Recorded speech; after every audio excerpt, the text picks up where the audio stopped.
यह है एटीएमएस रेडियो की आज की कहानी। ये कहानी एक बुजुर्ग की जिनके पास एक सोने की थाली थी जो उन्होंने घर वालों से छुपा के रखी थी अपने कमरे में अपने संदूक के अंदर। वो इसी बात की प्रतीक्षा कर रहे थे कि घर में कोई ऐसा मेहमान आ जाए जो सच में सोने की थाली में खाने के लायक हो। एक बार उनके घर पर एक महात्मा जी पधारे। बुजुर्ग को लगा कि अब सही समय है, लेकिन फिर उन्हें लगा कि अरे बाबा जी तो घर घर जाते हैं, भिक्षा मांगते हैं, इनको इस थाली में भोजन कराना सही नहीं रहेगा। तो उन्होंने बाबा जी को बहुत ही सामान्य सी थाली में भोजन परोस दिया। एक बार उनके गांव में एक मंत्री आए।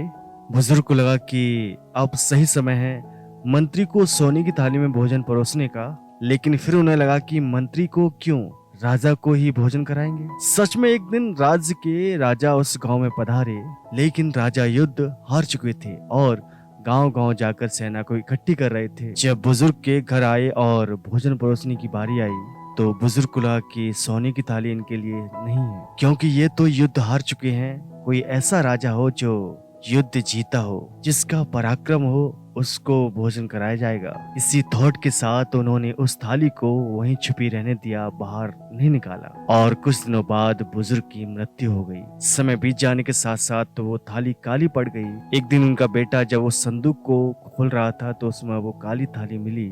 उसने अपनी पत्नी से कहा कि जाओ उसे जाकर बाहर रख दो, जो अपना पालतू कुत्ता है उसको खाना परोसना इसमें शुरू कर दो। वो थाली जो बचाई गई थी उसका हाल ये हो गया। बहुत छोटी सी कहानी है जो सिखाती है कि हमें कहानी थाली की नहीं, आपकी हमारी है। आप और हम एफर्ट नहीं करते, इंतजार कर रहे होते हैं सही समय का, सही अवसर का, जो कभी नहीं आता और पूरी उम्र निकल जाती। अभी से अपनी जिंदगी को संवारने के लिए प्रयास करना शुरू कीजिए। यही थी आज की एटीएमएस रेडियो की कहानी। नमस्कार।